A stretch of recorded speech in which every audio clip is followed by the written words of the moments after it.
What a peculiar place to have a party. Oh, we're back podcasting from the East Coast. I'm here with Dr. Glue. Dr. Glue, say what up. What's up? Dr. Glue and Chad. What's up? You gotta talk louder, Chad.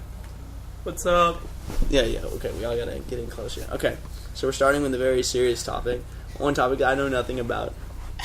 I saw Obama broke. I was watching the EPL, and Obama broke in on NBC and started saying that we were going to go in to Syria, but only with congressional support. Which I was wondering why he did that, because he doesn't have. Do people do that? Because I feel like he doesn't have to do that. It's a constitutional thing. It's like they have to have congressional authorization. Well, they're saying he might do it without congressional support, and a lot of people. So I think that he can do like a strike. About that. He can do a strike or something like that without congressional approval, but he can't do a full war. Yeah. Right. Okay. So what do you guys think about it? And also the topic of like if you should even think anything about it, because I mean, what the fuck do we know? Like being all the way over here, what do we know? What's really going on? But like, there's been some fucked up shit, right? Yeah. It's like the last time we tried to intervene. Yeah. The last thing that comes to mind is Iraq, and right. I think we all remember that didn't go so well. Yeah. A lot of people are drawing comparisons between this situation. But you also don't want it to be Rwanda. Yeah. Which was like... Which it's kind of been Rwanda, though. Has it been Rwanda? They've been using chemical weapons in the streets, apparently. Apparently? I don't know. They've shown people with, like, face burns and just, like, chemical burns. It's, like, really messed up. So what is the situation exactly? For me and for all the listeners out there they've who been don't in civil understand. war for 30 months. 100,000 people have died. A lot of kids. 100,000 people have died? About 250... This number might be wrong, but it's like 250,000 people were hurt or injured, and then, like, 2.5 million people were displaced or refugees. So it's like a lot of people. And why are they fighting? So there's like a Christian fact, and then there's like a Muslim fact, and they're both extremist. And so Assad is this, I think he's Muslim, I don't know. But he's like on the extreme side of things, and I don't know, I think it's just religious conflict over the use of Sharia law. But why are chemical weapons like the line? Like if people are like blowing themselves up, like why is that? I think it's like torture at some level, because it's like inhumane. It's like prolonged suffering. Why hasn't anyone else done it? Does the UN want to do anything? UN says the UN, we should just have peaceful talks. Obviously. They were like, we should do humanitarian aid. Where Russia's supporting the Islamic faction, which is Assad. And so the U.S. is scared that if they do something, Russia, they have a lot of shit. So, World War III. Yeah. So it's like very worrisome in that regard. But at the same time, I don't know what's going on over there. Yeah, dude. I've been thinking about this a lot recently, just like the idea of how you take anything to be true if you weren't actually there. Yeah. Like someone was recounting to me a rape case, and saying like all this fucked up shit that has been happening in the case, and how they let this guy off. Is some which guy? I think there was a girl who was in juvenile detention, and the security guard was raping her, and. Anyway, so I was saying, I wasn't like saying that didn't happen, or I was discounting rape, and that like rape is one of those things where you can't say anything, but it's just like, how do you know that happened? Like, take out the content of it, because a lot of people are like, well, you can't ever say that didn't happen, especially like that specific thing. But like, take out the content of it and just like look at it just from like how do you know something happened if you weren't there? And how can you get... Because people get so heated and argue. The same thing about Kobe Bryant. This is a really bad comparison. Kobe Bryant. Well, Kobe Bryant's like... They said he raped this girl. Why would he rape this girl? I don't get it. Well, dude, he gave that huge rock to his like wife after. So no, but the point is, like, the point is, rape is against will, right? That's like the definition of rape. I doubt this middle-aged white woman was like, Kobe, please don't have sex with me. All right. I know. My point is this. There was a long court drama, and his life was basically torn apart as a result of something that nobody could prove. No, I don't feel bad for him. I'm just saying, like, how do you know that was rape? Okay, it's the same kind of question. I don't think that's what. I'm not trying to get into rape specifically. I'm trying to get into like any event that you see on the news, especially when the news is just like they're just trying to entertain people, and they just say shit, and like even if they go back on it, like that's part of their story anyway. So I'm saying, like, if you're not there, like how do you speak intelligently about something that you know nothing about? Or like you didn't experience directly. Sorry, that's what I'm saying. I never thought I'd bring up this show in a serious discussion, but do you guys watch Always Sunny? Yeah, I've seen a couple Okay, episodes. so one of the characters, Mac, is like this like classic like American sort of like. Which one's? Is Mac he the guy with the is squeaky voice? Or is that a different guy? No. Mac is the guy with the long hair. Anyway, so what he's doing is like... Okay, yeah, I know what you're talking he's about. like supposed to be this like really dumb, like sort of like religious, He's like... like the kiddish guy, right? Yeah, and so he... In one episode, he disproves evolution. And what he's doing is like... He's like... all these guys in history were like the smartest guys, like...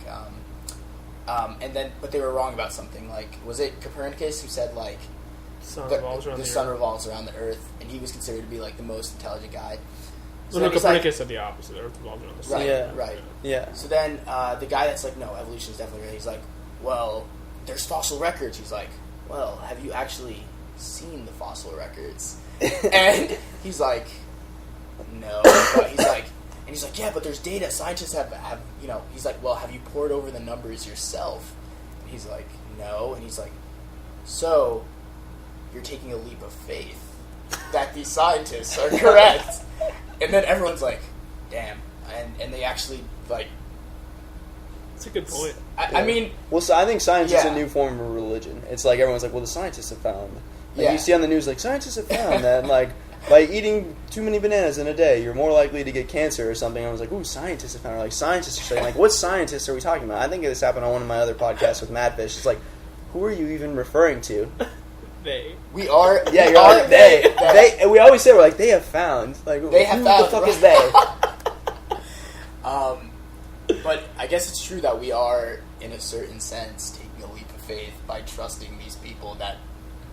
We haven't poured over the data. What's we interesting haven't- is that there's not even consensus on a lot of things.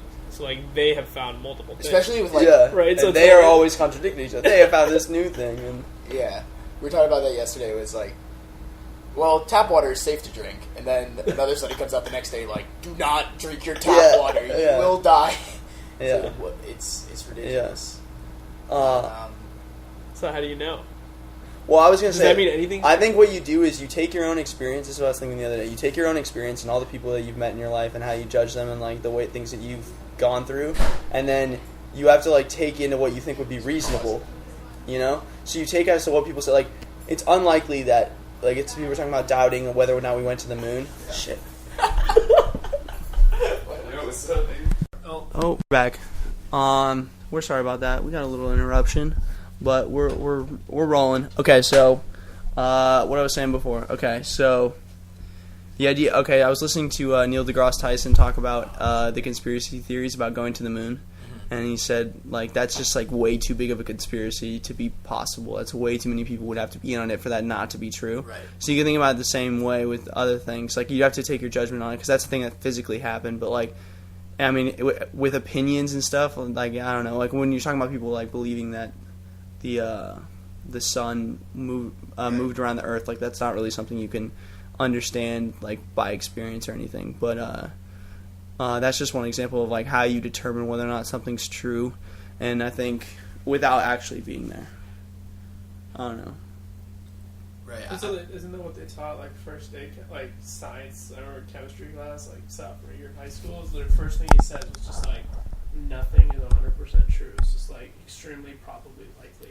Based on, like, science. there's Or that it's the truth of the moment. I mean the psychology That's behind changing over time. the psychology behind conspiracy theories is really fascinating, because basically the mechanism through which it occurs is that we like very like full and like wholesome explanations of events that are usually have a lot of nuance and complexities to them. Like 9/11, there's a lot of conspiracies around that, and obviously the moon landing. And the reason it exists is we want that one simple, solid explanation. Aren't conspiracy theories more convoluted than the regular explanation? In a They way, tend to explain things that can't be that are hard to explain otherwise. Like, right? There were certain pieces Like of people 9/11 just can't believe that we had the technology to go to the moon at that time. Yeah, there was like certain Yeah. things that happened during 9/11 that the current framework of thinking about 9/11 was like just didn't really explain. Like, oh, these guys hijacked some planes, they hit these like certain towers, but like there were other buildings that weren't hit that had like scheduled paths. There was like weird like stuff. demolitions and stuff. Yeah, it was like weird stuff that happened that happened that people couldn't explain with that theory. So people came up with ideas that the U.S. government actually facilitated the process in order to like facilitate a national state of emergency so we could invade. Right. So then people had that and explains some stuff that happened. Are those things true or not? People have, there have been like multiple projects. There's like one called like the 9/11 project or something where people believe in this stuff. Yeah, And I've seen the videos about like the steel doesn't melt at a it's like that. It was like that. Yeah, it was like I think that's interesting from a scientific perspective how you explain that. But at the end of the day, you're gonna get some sort of explanation that's wholesome that explains everything. Yeah. But that's not science, more so. I It's know. almost like there's like a difference between like the science aspect of it and then like some sort of like political manifestation of stuff that's happened. Yeah.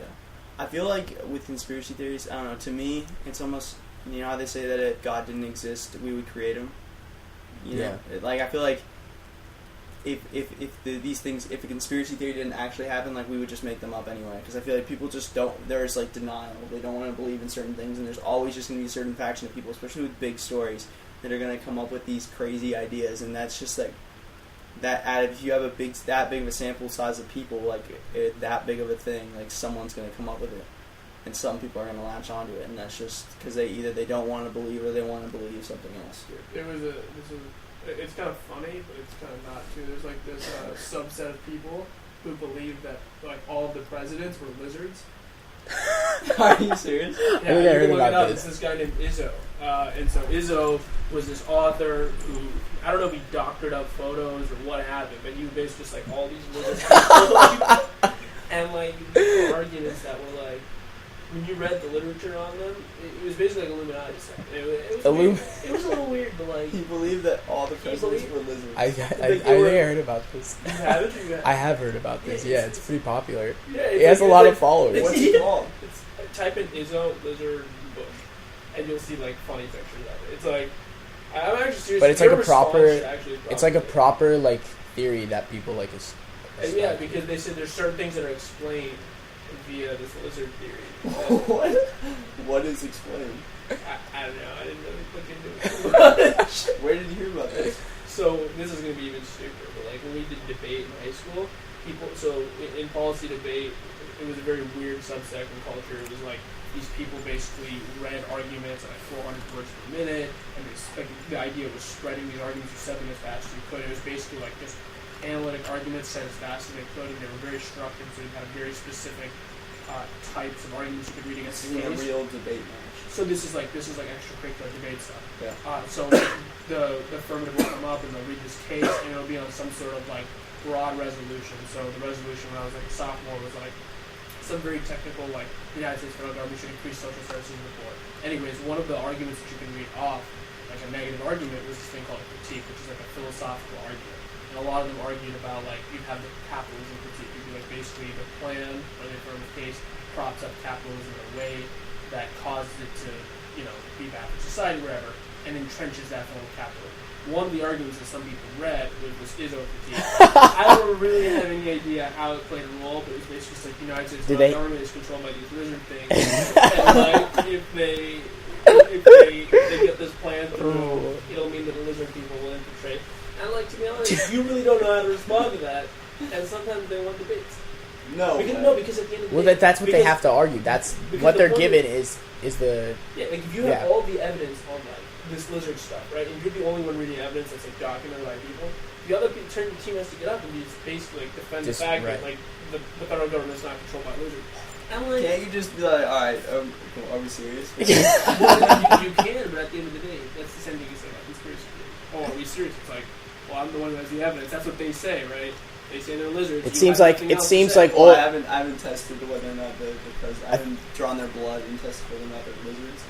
Yeah, well, the other argument, there was like a lot of they basically like these are these scenarios that this lizard thing explains that your theory doesn't explain. The thing is, the pieces, even though the overarching like theory is ridiculous, the pieces fit together. Yeah.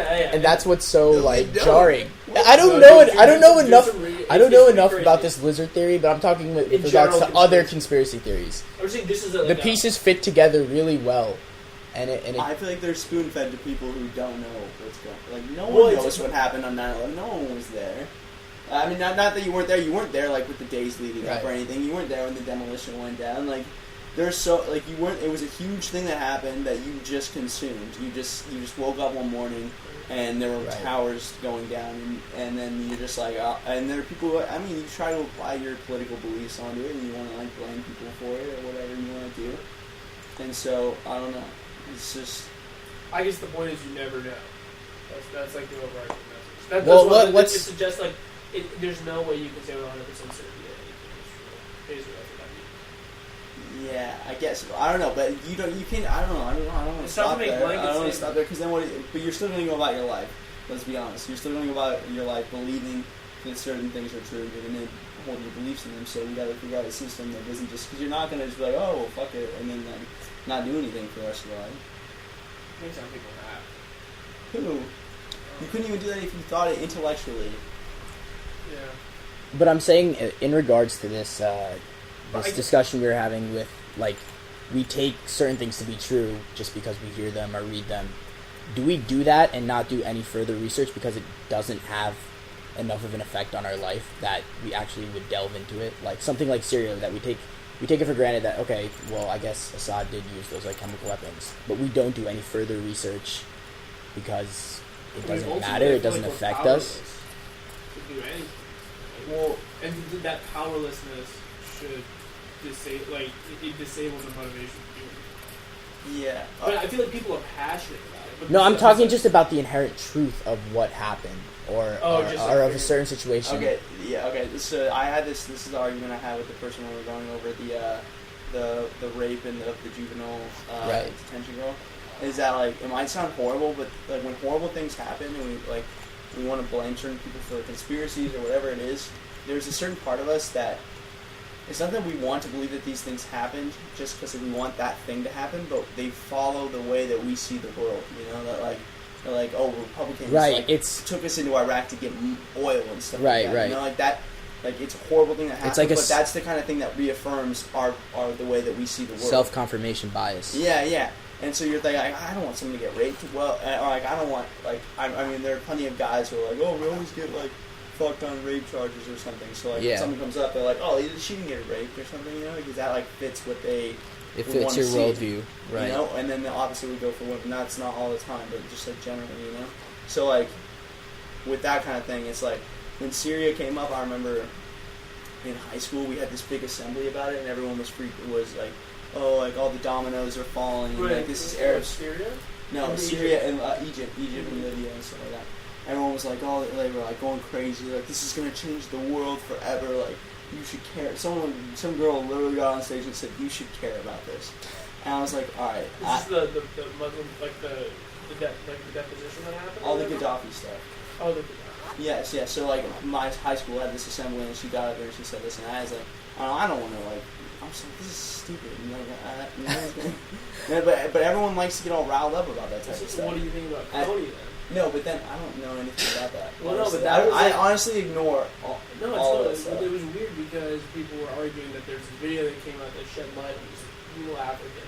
Where was this in Sudan or what? It was all over Africa. Yeah, it was like all over. But it was like basically the difference was this time that like there was a video that was put out.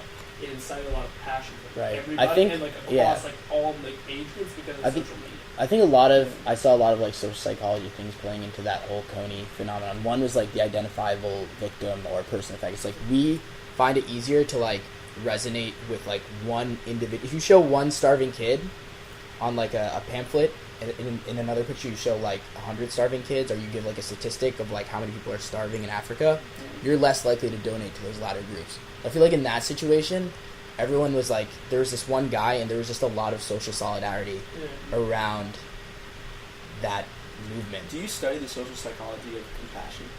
Of compassion? You know, like because I don't know. When I was in high school, my teacher always talked about compassion fatigue, and how like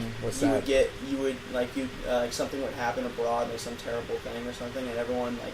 You'd be like, oh, like, donate money to the tsunami relief fund, and then, like, eventually, like, within that first, like, it's like texting your number to the Red Cross, but then, like, eventually that kind of wears out.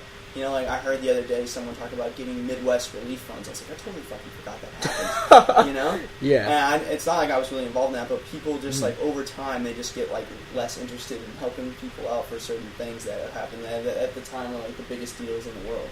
Yeah, I saw some, I mean, I don't know so much about the psychology of that, but, like, I also noticed that with the whole, like, Newton, or what is it, Newtown, or whatever, Newton shooting. Like, everyone was like, we gotta change gun control, we gotta change gun legislation, and then it just, nothing happened, and everyone just forgot. But I guess we think it doesn't affect us. I think people did actually have some sort of connection to it because it was children, which was interesting about that one, because people actually saw, like, they felt that could have happened to them. Or their kids or something. Yeah, my dad already hated guns, but every time I came, like, home, when I came home, he just started going off about gun control and about how, like, back in the day when they actually set all the laws about gun control, that actually was just for militia or something like that, and didn't have anything to do with now. And so, I don't know. It did get people riled up. I was talking to my friend from Scotland, and she was saying, like, there was one shooting that happened similar to, you know, the Newton one, like, a decade or 2 decades ago, and since then, guns were they're basically illegal in the UK. But, like, what about, like, American society has this culture of inertia with regards to everything? Like, is it just the way we are? Is it the way the government said it? Like, I don't know. I think it's like, it's like the news cycle, dude. It's like everything are you talking about why we have such a short attention span for things? Yeah, like, short attention span, and why is there so much inertia in... What's the news cycle? I've never heard that. No, like the new, just general, like, CNN, like, Fox News, like, news, it's just the news. Yeah, like, everything's coming in, coming out. It's like the new thing, and like, and... They did the same thing in the 30s, or whatever. It was like, there's, like, this thing called yellow journalism. You know, heard about it? It's like, I feel like I heard that term. So there was this guy, so when FDR was president, they invaded Cuba or something. Like, the big thing. I forgot. It's a shame that I forgot this history. There's another point. Like, why did I... And in high school. Like how they waste all the great books on in high school. Yeah, it's and like all the history I learned is basically gone. Anyways, so people made a living on embellishing all these stories. So there was like this band of pigs, there's people on horses, rough American dream. It's like all these people like fighting for American causes, and there was like people in San Francisco, from the San Francisco Chronicle, that started publishing really embellished sensationalism, stories. Right? Sensational, just like this is like, you know, this is what's happening, it's crazy, it's changing the world. These guys were getting paid along the way for these stories. And the truth of the matter is those things never happened. But at the end of the day, did that really matter in terms of the journalism that was produced and the content that was being put out? Go ahead. Entertainment, I mean, the news is entertainment. That's why I'm saying that, like, I don't know, that's why it's hard to believe that things are true and that they happen the way it was. I feel like you need like 2 years. I mean, the news. Someone write a book about it, and then maybe you know more. Not all of it, you know more. I mean, you can't really trust the news or anything. Like you'll see that at like certain times they'll be reporting more violence or more stories regarding violence, or like less, but like violence levels will be completely stable over like a decade. Yet it seems like sometimes we're more violent than others. Yeah, I heard we're fighting less wars than we're killing each other at a lesser rate than ever before. Oh yeah. So there's this idea of there's this idea of like the noble savage. Like we have corrupted. Who was the guy that said we were born good and society corrupts us? Was that Rousseau or Hobbes? Oh, it was Rousseau. Society is evil, and we're just these like innocent vessels that take on the violent nature of society. But the idea of a noble savage just falls. Times were way more violent centuries ago, and we were actually at some of the lowest levels of violence in society today. Yet the news would make why do you think that is nowadays? Societal standards, more punishment, you know. So it's like but there's more people in conflict with knowledge. Because if you would have asked me, I didn't know that. I would have said, oh, it's worse than Yeah. Then like cavemen times. That's the only thing you're not going to hear about. Well, today no one really killed each other. You know, like that's not going to make the news. I think part of the problem is that the culture in the 21st century is like with things like Twitter and Facebook and Instagram. Like there's just so much stimuli, and we're used to just getting new stimulus, like a new stimulus. It's immediate. Immediate, and it's like you can't even like the thought of like sitting down and reading like an 1,000-page book is like for most kids is just like what are you kidding? 1,000 is long, but yeah, I know. And I think part of that feeds into this like this short attention span that we have, and it's troublesome. It's clearly going to get worse now. Kids are going like part of like the back to school shopping list is like an iPad. Yeah. Okay. So. Which, yeah. I know. It's like what? Yeah. Are you kidding, dude? When you see little kids with. But cell are we? phones Is that just us being like geezers? Like us just like thinking like. That's just being old as fuck because like my parents or whatever. Like I don't know. Every single generation they talk about how screwed up. And also they're saying the fact that like I know. handwriting is like going out the window. Now kids are typing in class and like how is that going to affect the way they're learning and like the way they're processing information? But people had the same argument about us growing up. And I'd like to say. Wait, what did we? No, but what were we like exposed the digital to? age, like. Well, they say that with every new technology that comes out, But like now, radio. dude, but the thing is, we grew up and we like I got a cell phone. It was like a big thing, we had dial up growing up. You know, like I know that's. Well, right. Yeah. No, the internet wasn't like right here. It's always been right here for them. It's always just like right in their fingertips. In 25 years, those kids are going to be grown, and there's going to be some weird new technology like teleportation. They'll be like, oh shit, we had dial-up teleportation back in like my day. You know what I mean? It's like there's always this new like thing. I know what argument you're saying, but.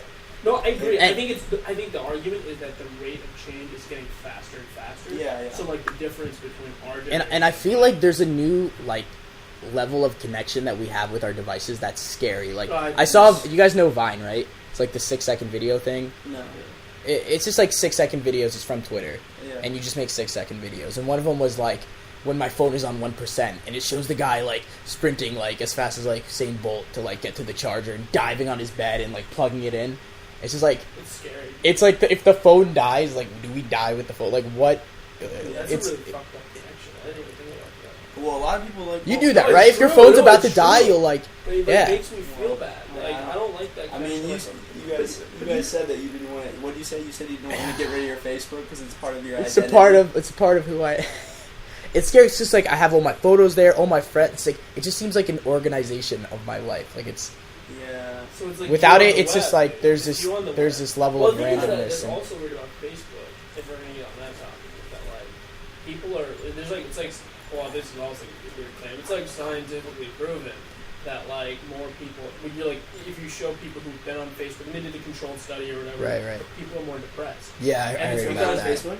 Yeah, and the reasoning why is because like it also had to do with the intensity of Facebook. So like, as you spend more, like people who didn't spend barely any time on it, those people were fine. But people who spent like hours and hours, because what you're doing is you're viewing life as somebody else presents it to you. Right. And you're seeing the exclusion and social exclusion from activity. There's also there's someone made this analogy I was reading about it. It's like, why does Facebook make people depressed? It's because we have our lives, and our lives are like a rough draft, or like just like a photo right when you take it. And what we see on Facebook is like the final edited photo that's been touched up and doctored. So we look at these photos and we compare them to our rough draft, to our initial copy, and we think that other people's lives are just so much more perfect. And you see all these people like fronting on Facebook, just like making it seem like their life is so awesome, even if they had a miserable time at a certain event. They'll upload pictures and make it seem like they'll smile in the photos, and like were you the one who said that like I like to show exactly how I'm feeling in a certain photo? Yeah. So I think it'd be cool. I don't really do this because everyone just gets pissed. But like if you're gonna take No. I was saying like when you take a picture, when someone's taking a picture of you, you're gonna look at those pictures later, and everyone always wants to smile and go look how happy we were. When if you're smiling in every picture, like it's not fucking true. You weren't happy the whole time. So why not just have your face represent exactly how you were feeling at that moment, and then when you look back and you go, oh, now I know how you're feeling. And then if you're actually smiling, then you're like, wow, that was fucking great. That must have been like awesome because I was actually smiling. But like everything on Facebook is like look how happy I am. What was that from? The thing is, like a lot of times, I think as time goes on, because memory is this like fickle thing that we don't have a lot of control over. We sort of detach the emotion or feeling we had in a certain situation after it happens. So if we look back on a photo, we're not going to remember exactly how we felt, but if we see that we were smiling in that photo, maybe we'll think that we're having a good time at a certain event. Or I've been on some really crappy trips, and like, Yeah. I smile a lot. And I look back at the picture, and then like something makes me feel better about the trip. Even though the trip sucked. It's actually the best trip I've ever taken. I don't have any pictures. I barely have any pictures because I wasn't like focused on taking. Right. Because I feel like if you take a lot of Yeah. pictures at something, you're probably not having that good of a time. Yes, That's so true. Yeah. How many pictures did we take this weekend? Did we have a good time this weekend? Oh, we took a lot of pictures, and we had a great time. Okay. Okay, well, But that was because the fun was taking stupid pictures. Yeah. It wasn't like those And- pictures weren't intended for the internet. That's like one thing that bothers me. Yeah. It's like if somebody takes a picture, I'm like, I understand that everybody wants to check that picture, but like, what's the point, right? Are people taking pictures so they can put that shit on the internet and then like Exactly, broadcast it? That's like weird. Dude, before Facebook, like, you took a picture and it just, like, It was for you. got lost in your cabinet. And you Yeah. look back on it every once in a while, but now it's for everyone else. And You're no longer taking pictures for yourself and for your own It's your for own everyone memories. else. It's for And I think it's weird because people would take, especially girls, would take like multiple pictures and like try to make themselves look like they're just like, you know, making moves in life, whereas this is not happening. yeah, this summer, me You and always go. Sorry, this is just one thing that Okay, bugs yeah. me that girls do. Like they always do like the rough, like the like their heads like this and then like the hair coming, you and know, the like kissy face and then the peace kissy face sign. bit. But it's like it's obviously that's intended for other people to see, Yeah. and as a result, it's like Why- I think it broadcasts after- such a weird need for why. attention. Before I forget, I said like after. Says this thing like, why is there more of a culture around taking pictures for girls and guys? Do you ever wonder about that? It might have something good. All right. Oh, I don't know anything this. Do you want to keep going? I think it's Joker. Joke. We're gonna have to beat that out after. Yeah, it's fine. I think that there's like it's about how I guess women and men are perceived differently. So women are perceived more as like I think it's more important for them to be like physically beautiful, and as a result, when they take pictures and they're broadcasting that, it's almost like peacocks like Yeah. shuttling off their feathers, right? Yeah. And that's why they have more of a need to take pictures. Yeah. But I don't know. Yeah. Okay, so what I was gonna say was this summer. Admittedly, I was tripping when I said this, but we were talking about like taking pictures and stuff, and I was thinking like everyone's always like they're talking about how good their camera is or something. I mean, actually, no one really talks about it anymore because it's all on your phone. But like the best lenses are your fucking eyes. You know, like just fucking use your eyes. And Oh my and God. that's all you gotta like. Just do that. And I know Yeah. when I was in high school too. My senior year, I got rid of my cell phone for a semester. Like pretty much a semester, and it was pretty cool. It was an awesome time. That sounds unbelievable. I know it's. I don't know. I can't even imagine that, dude. Dude, it's the best. I've done something. Why don't you just do it again? What? Why don't you do it again? It's too important. I know, dude. I think about that a lot. Why don't you get like a rotary? What are those called? The ones that you just like. Yeah. Just get one of those. Yeah, I don't know. A lot of times I just leave my phone at the house or something. I But do that intentionally sometimes. yeah, intentionally. Yeah, but anyway, I was talking to someone. Some girl was like asking me. She was like, "Well, like, why do you do this?" Blah, blah, blah. And I was like talking. I was like, think about the best times in your life. Were you on your phone? No. You know, like a lot of times people are just like they I don't know. It's a crutch, and it is for me. It's like the reason why I It was. is a crutch. I think it's not the technology itself that's terrible. It's how we use it, and then it's like how I used it. So it's just like that. I don't know. You always get. That's how, yeah. So I was, well, I still am addicted to email. It's Addicted. I'm it's not- really I'm sad. not I really addicted. don't like it. Addicted. Because I'm just so used to like getting these finance updates and like all these weird things that just pop up. And every Yeah. time I like open my email, like I have 40 emails and I'm responding to it. I'm just like, it would get to the point where I would check my email 50 to 100 times a day. And it kind of hurts. So like what I did is I disabled all the mail apps. Now like I make it a very cumbersome process for me to check my email, so that I check every 3 or 4 hours. You should get the Freedom And that's app. what I did for Facebook too. Have you seen the Freedom app? Is that the self-control? I have It's one a- called I self-control have it on that you can computer. block. No, it's good self-control. I also block Facebook and like a lot of those emails like on my computer themselves. You have to Like, block email. I've never had to block you. Well, it's not just block. others. So on my computer, I don't block email. You know how you have the mail app? I disabled all my accounts on there, so I have to actually type in like what mail got. Right. or invite you, or whatever, or webmail, or gmail.com, Yeah. and log in, and I never make it so that it says remember me, so that I'm forced to type it in every time. Jesus. Because it's about inertia. It's like, as it's like many how barriers as you have. much, I think the more barriers, Yeah. and I do the same thing for Facebook. Every time I check Facebook, I make sure I log out afterwards, so that if I want to check it, I know I have to. Wow, it's really deliberate. Yeah, because I know I'll check it if it's there. But- which is such a pain. But yeah, dude, this weekend, back to the lens thing, like we saw people, just everyone had their phone up during the performance. One guy, people brought their iPads. Yeah, That's Louis like, C.K. talks about this in the. And it's like, I did that for a little bit, but I wonder. it's just, I figure someone's gonna be taking like a professional video of this. So if I really want to see what it looked like not my crappy shaky video, like I'd rather, experience. You're not gonna remember. There's some happiness to like. So there's Yeah. a difference, right? So this is one thing. Yeah. This is an interesting distinction to make because you can jump on your like. For example, I took some really shitty videos of Calvin Harris, but at the same time, I'm not gonna upload those. Like that's not intended to be for upload. That's like for me when I'm like, if I'm like not doing anything, I want to look back and see how much I love that experience. That I can look through and be like. You wow, think I had that an you think that by incredible- watching that video that I the will feeling relive that of feeling. that performance will come back to you? Yeah, and so it's like almost storing that emotion. Whereas like the same Okay. thing happened for me when I was at this Jay-Z concert over summer, and they did Young Forever, and everybody was like, it was like really weird, Forever Young. ritualistic, whatever, yeah. Just really weird, like ritualistic, like everybody just like They're lighters in raising, the lighters. But it was like one of those experiences that like I felt a certain way, and I knew that like that moment was transient, and I tried to capture it, but. But that's the whole nature of an emotion, is it's ephemeral. You can't hold on to Right. it. So that's like, this is just like an attempt to do that, and it's not going to work. So this Yeah. is might be a transition. So have you ever read The Art of Learning before? No. Okay, so Art of Learning? we should have this discussion at some point. Let's There have was it this now. guy. Oh, okay, let's have it right now. I'll give the story on the guy, and then I'll give the story on the book. This guy was a national chess champion. He was also a world chess champion. He started playing when he was in 4 in Washington Park in New York City. Right. He became a hustler, or like he hung out with all these hustler like chess players, right? Yeah. And it was a very like street kind of motley crew of guys. But this kid became very yeah. It was That's like badass. it was. I've always wanted to just like sit down with some random old guy in a park and just like. I've done that before. Yeah. Anyways. It used to be really intense, right? It used to Yeah, like. it's pretty good. Dude, wait, you play chess? I was naturally happy with the You were? Oh my god, you need to play chess. some. Are you I good? really want to Have you ever play. heard of Kriegspiel? Kriegspiel? I think that's what it's called. It's chess where you sit back to back and you each have your own board, and then there's a third party, and I think you just have your own pieces on the board, and then you make a move, and the third party says Wait, whether or not why that's is legal. there?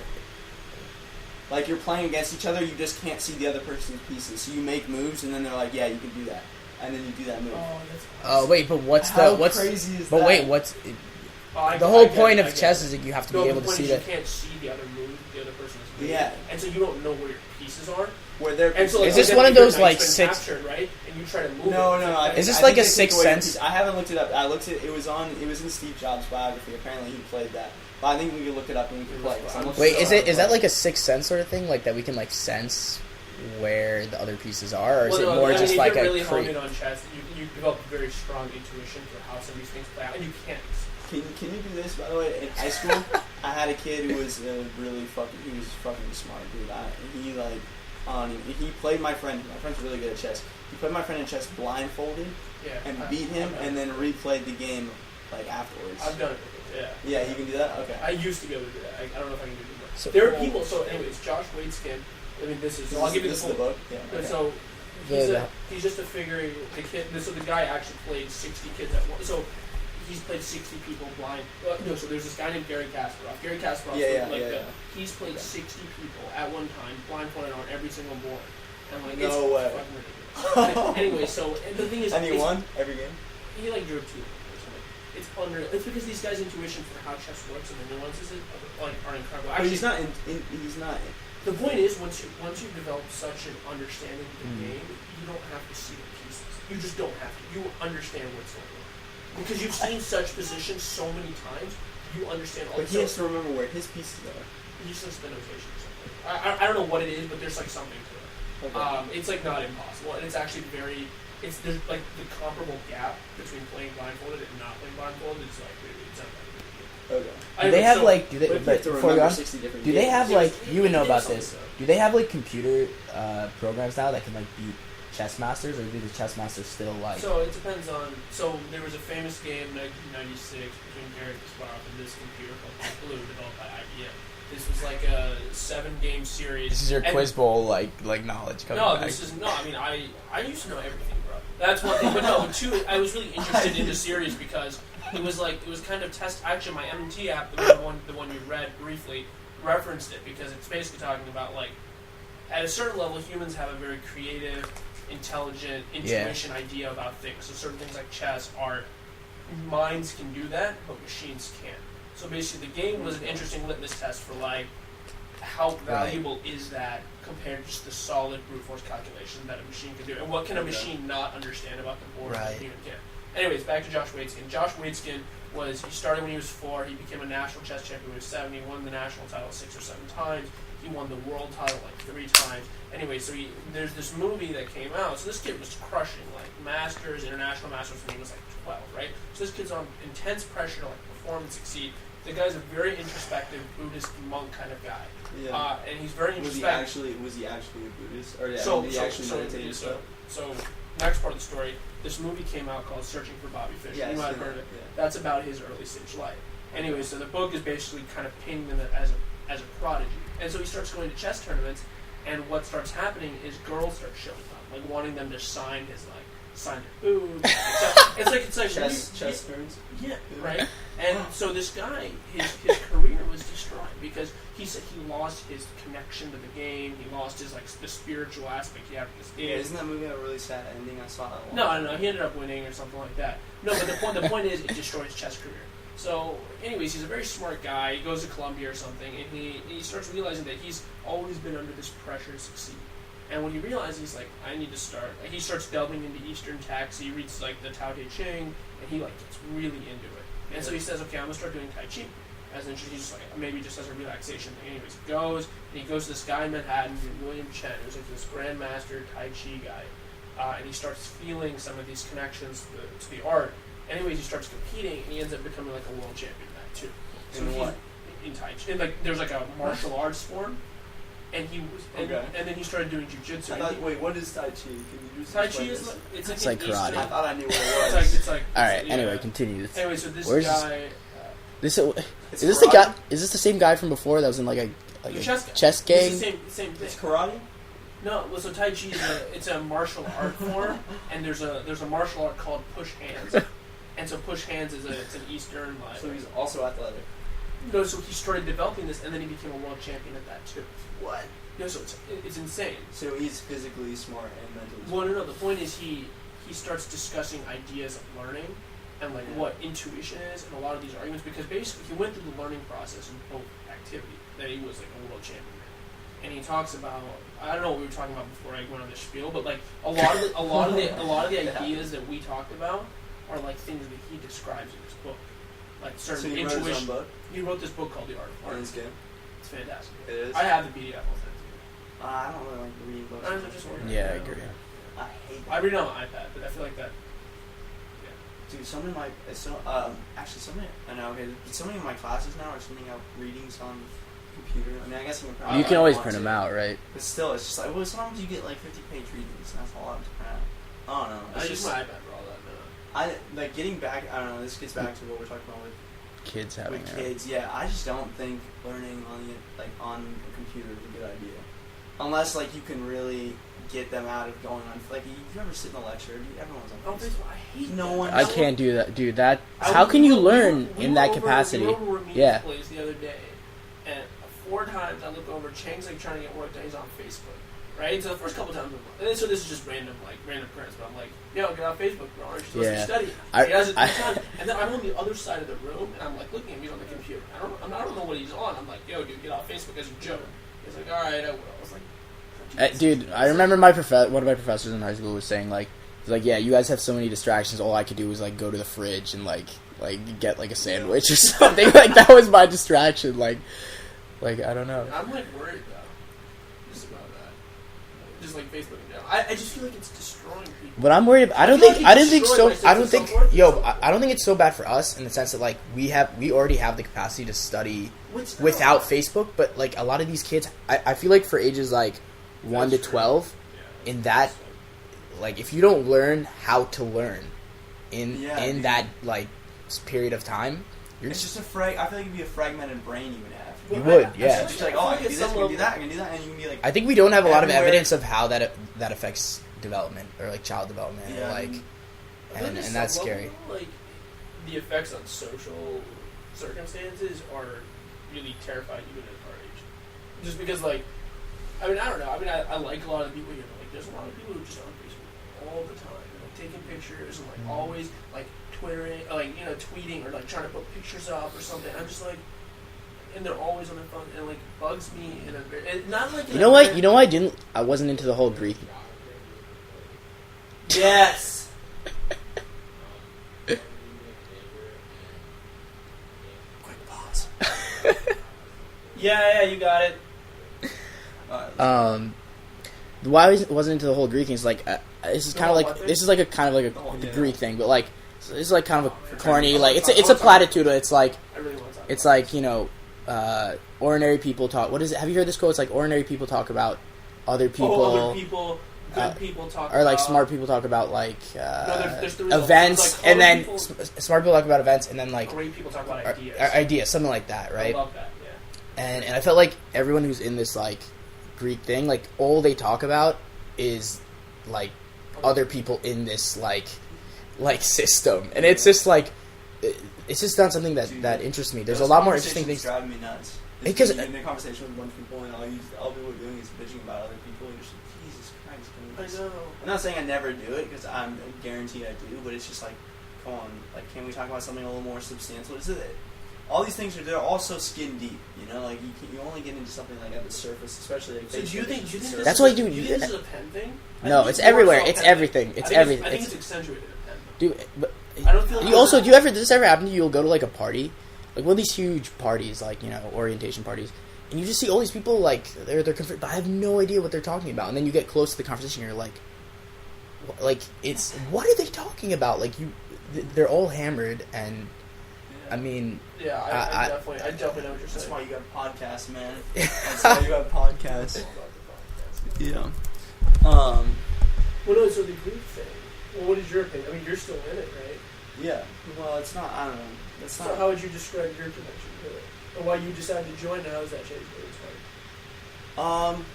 Well, it's not like I don't know. We're not really like when you go into the other fraternities, the big fraternities. It's like your identity's already set for you. right, You know, and they only get like a very specific kind of person, right. and they all only hang out they're like certain groups are beneath them, certain groups are above them. You know. So you're kind of apart from that in a way, but Yeah. So I don't see that the group that I joined was like that. So that's there's that a more was eclectic that was a mix. big- yeah. That I didn't like that whole idea of that your friends were kind of chosen for you. It's like you're ushered into a group of friends, yeah, because that's in high school. Like I was like very careful with like who I chose to be my friend, and like that's what I was hoping to do in college. But it's just so I big. can see the value in fraternities. But I do think that they have kind of strayed away from their vision. Like remember, like we had to read those stories about like the founding and the principles, right? I think That was kinda those cool. things are very valuable. Not like that, like the way you put it, but like understanding those principles and ideas. And I don't think that those ideas are there in like current Greek system. Like I don't think you are more rich as a person if you go. You don't think it adds another dimension to you? I don't think it might even detract. So I was having a conversation. Detract. Because it's like suddenly you're only talking about like, oh, how many chicks did you bang last week? Right. You're not talking about like, oh, dude, On the Road was great because it showed you the joy of living in the '60s, and it showed you like the joy. Well, maybe of we might be making. It's a I generalization, feel like we yeah. might be making some sweeping generalizations. Yeah. I don't know so much of Penn, but I know from like what I've heard from my friend who goes to Lehigh, and he's in like one of the top fraternities there, and he was basically saying like we never have like the conversations we have, nothing substantial is said, nothing of value. None of our relationships are outside of the frat are like valuable or. And it locks you into that like small group of people. I don't know. I feel like the group is bigger than the fraternity. It's just it's like breadth versus depth, right? Like I know you differently than I know like Logan, right? And I don't think that relationship was ever gonna be like I'm just saying. Right. I knew more people like him when I was in the fraternity. But, Right. like one thing now that I'm kind of not in it. / I don't really know. Like I feel like some of the relationships have gotten deeper, and there's more to it. Yeah, I think is very you're valid. kind of right, dude. You're kind of right because you have to seek out. You're not gonna end up in the same place with them. You have to actually Connect. make an effort to meet up with that given person in an event Yeah. outside of this this group. I think it's something you gotta take upon yourself, and there are certain environments where it's not really gonna work out, like at parties or anything. It's hard Yeah. to like get into really knowing someone. So I don't know. I don't want to So how say do you, like how do you feel about it now? Like, how do you feel about that? I don't know. I don't like this. Isn't really. I'm trying not to get into like personal things on the podcast and stuff like that, and like talk about other people. So So how I do you- don't really want to get into it. But Yeah, for sure. yeah, it would, like just stick to like talking about These ideas. yeah. These overarching. So do you think that the principles that were in the Greek system to start, do you think those are, I mean, talking about on a general scale, not like a, I'm sure at some levels it's like more like the principles are there more so than others. Like, you think that those like ideas of fraternity, brotherhood, I think the whole idea that like at least with your group or the one that we were associated with, sort of like that it seemed like an add-on, right? Which is how I think it should be. It should be another dimension, right? But I feel like when you join these other groups, it sort of reduces you. The fact that like people will talk about certain frats as a whole, they'll be like, oh, those guys, Yeah. they're like that. You're talking about a group of like 100 guys, and you say they're like that, as if they've all become one unit. And I think that's a scary It's kind of mentality. a transition, but Yeah. getting into like talking about people like getting stuck in certain ways of thinking or in certain Yeah. conversations and with certain people. Is that like I said, like taking it upon yourself? I don't know. You guys, did you read the thing that I posted on the website? I read something about like it's a lot of like the idea of the podcast, which I don't know. It's called the Rabbit Hole. It's about like going down different rabbit holes and about like expanding, like just like taking a chance on things. Is that a literary reference? Yeah. Well, it's like Alice in Wonderland. Alice in Wonderland. Yeah. So Such a fan of you. Yeah. So, and that's basically like what we like to think on here. You start on one topic and then you follow a rabbit hole down to like a million other topics. But I don't know. Just you can get into all these different kind of ruts, but at all times, I think it's a mistake to ever think that these things are beyond you and that you can't control. Like getting outside of something, and you always take a new chance on something. So I don't know. I try to get outside campus as much as possible. And That's a good point. a lot I of realized there was the summer a lot. So like the summer experience was good because it was the first summer kind of away from home and living. I mean, I guess it was technically by myself, but like no family there. And like the interesting thing I learned was like when you have to work a lot of hours, you start discovering like a lot of extra dimensions of like, oh, this is what I want to do, and this is like it's very like gut and visceral like stuff. It's like this is like how I want to spend my time. And one thing I learned over the summer was that going off campus and doing a lot of those other things that expanded my mind were very interesting. Expanding in what way? Like this, like talking, Right. like getting off campus and having weird experiences that somehow broaden you. yeah. Well, Yeah, what about like you you went guys- on that Euro trip, right? Yeah. Was that a certain kind of experience that was almost like rabbit hole like, where you just Oh yeah, for sure. I don't know. I was just about to say, like, when you go off campus, like, even, like, small little ventures into Center City or something like that, you come back and you're just, like, you just feel, I don't know, first of all, I feel like kind of an outsider when I come back in. I'm like, this is, because it's all, like, it can be It's a very bubble. self-contained. You can be very contained here. And then you go outside and you come back and you're just like, this doesn't really matter that much. Yeah, and then, You know? I don't know. I told this to someone the other day. It's like, well, just- you're going to Center City. What do you think if you went out west and then came back, like well, yeah, when I West go- Philadelphia? Oh, like, yeah, I've yeah, never yeah. I've never been deep into West Philadelphia. I know Yeah, some me kids neither. do trips there for like, tutoring and stuff like that. I can imagine that would be even more jarring. Yeah. I don't know. Like, it's not fun, for me, it's always little things. Like, even just, I was telling someone the other day when I was out on the field stretching, like before practice, and I just looked up and saw the moon, and it was just like seeing the moon that just made me like, you kind of like get stuck in your own things, and you think it's all important, and everything is just like the biggest thing that's ever happened, and then you get all caught up in your emotions, and then you look at something at the moon that's just so far away and so big, and it makes you feel so small, and you realize that like, God, like what am I even getting all worried about? That's Yeah, but I exactly almost what the summer was I like. wish Yeah, it was I people tell me that whenever I'm like stressing out. stressing about like something stupid like a girl or something like that, It's It's tough, But it's tough in your to- mind, in the moment, it is very visceral, and it's sort of like someone say, "Oh, well, why are you complaining about that thing? There are kids starving there." And I've always had sort of I don't like, like those I arguments. don't I, like I've those always arguments. I've always hated that argument. Yeah. And it's like, to me, in this moment, that this is something that's affecting me. So don't trivialize it. You know what I'm saying? Yeah. But then there's also some value to what you're saying. I It's think like, it's like recognizing its place. It's Yeah. not like to make it Recognizing feel that there's trivial, but just to like accept what it is What- and like knowing. can I ask you guys about something Yeah. somewhat related to this, or do you want to make your point? What do you guys think about the amount of money we spend on space travel? Is like, Have we talked about this? no, have we? I brought this up to my astronomy teacher one year. Right. Oh wait, yeah, I remember you Yeah. mentioned, but like we spend, I think like we don't spend It was like anything. 70 billion. It's like not much. Like compared to like the defense budget or like the amount we spend on like weapons. It's Wait, you're like, saying we should spend more on space travel? should we be spending more, or is there no inherent value? I think I remember listening to you talking about Me this and you briefly. have had this discussion before, I think. A little bit. Basically, okay, I asked my teacher, I said, like, okay, so you walk down campus and you see all these homeless people, and then I go into class and he's saying, we spend like so-and-so $1 billion on NASA.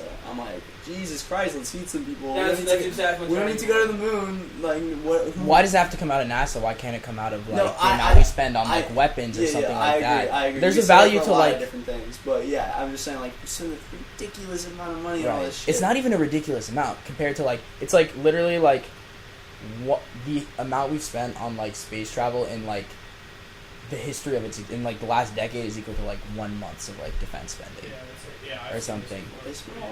It's some It's pretty ridiculous. It is jarring. Okay, here's another question. Okay. What do you guys think? This is getting into patriotism. Do you think it's disrespectful to not stand for the national anthem?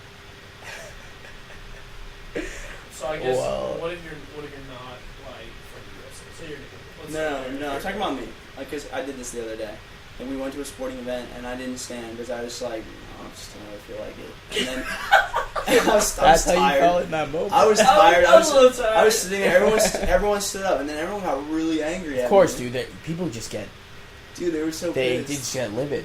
They were- I feel like patriotism is almost like a uniquely U.S. phenomenon in the way that it exists here. It's like it's scary almost, and I feel like sometimes it almost like precludes us from like seeing our own flaws. The fact that we're so Yeah. it precludes us from seeing like where we're not doing well. It's like, yeah, made in America. Like it's like, well, everything here is We're like the #1 power, but then you look at the statistics of like education. Why- yeah, Our education, kids- we're our like- kids are like the 15th smartest. we're like 12th in like reading and like God knows where with regards to mathematics. All the best students are the children of immigrants. Like manufacturing is completely outsourced at this point. Yeah. So like Well, so that's interesting in the sense that like when you say manufacturing, that's what you mean. I mean most manufacturing is done in like China or Bangladesh or like Well, yes, wherever. that's an interesting. I mean, this Well, start but- the issue a yeah, little bit, but like, yeah. I feel like that's more of a demographic and like a nationwide Right. advance thing. Like as we transition to services, it's you know a comparative advantage to rather do like financial restructuring to firms rather than like producing the actual. You're product. going way too fine. No, what I'm saying is Yeah. like providing financial Right. advisory services or law services is a more specialized niche than like and like something that we can Right. do better than like Oh. producing like toys. I remember I was talking to I think you'll know his nickname, the Man in the Pea Coat. And he was saying that our yeah, he would be a good addition. But he was saying that our biggest asset in this day and age it can't be manufacturing anymore. Like it can't be that. Like we just don't have the capacity to do that. It'd be like basically ideas. Yeah. We That's why manufacture India- that's ideas. what's interesting. There's no like really big Indian like.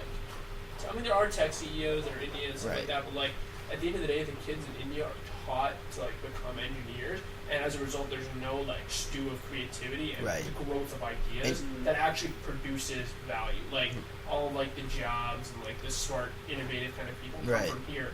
I think that's going to stay there for a while. And Joker. You're a humanities major. Yeah. I, to a certain extent, am. I guess psych is like pseudo, so almost. Yeah. How do you feel about how there are just less and less humanities majors and sort of? There are. It is, yeah. I'm pretty sure it's going down. Really? I was reading in the New York Times. It was like it's going. I think it's. I don't know. I mean, I prefer it, but if you don't prefer it, that's fine. I think. How do you like deal? A baseline kind of like being able to. How do you deal with uncertainty? That's my. See me. I feel like. I think we could end there. We're at an hour, so we gotta stop. All right. Well, what?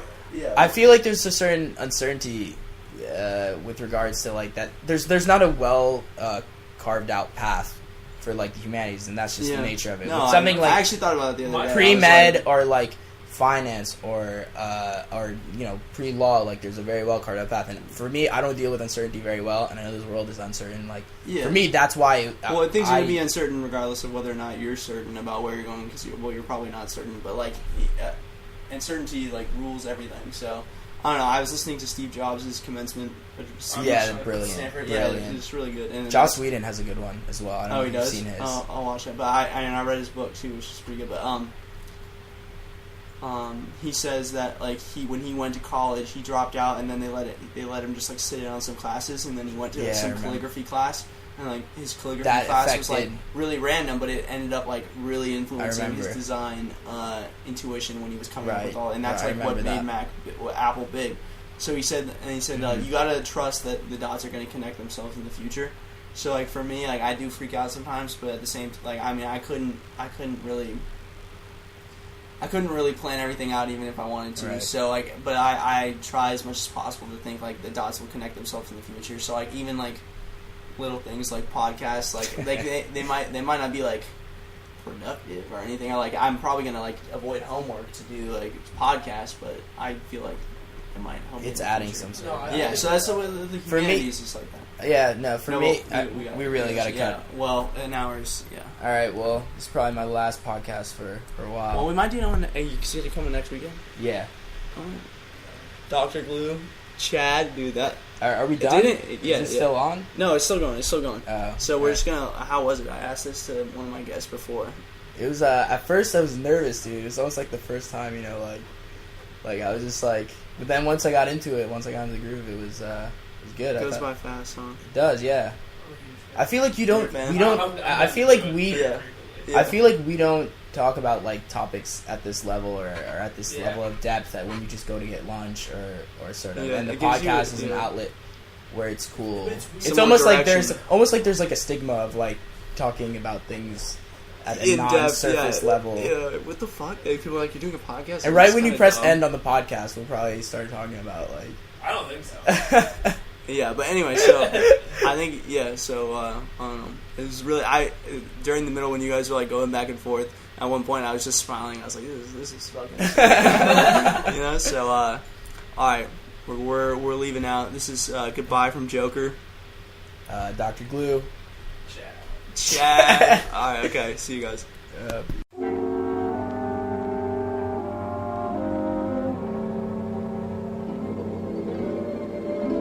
Curiouser and curiouser.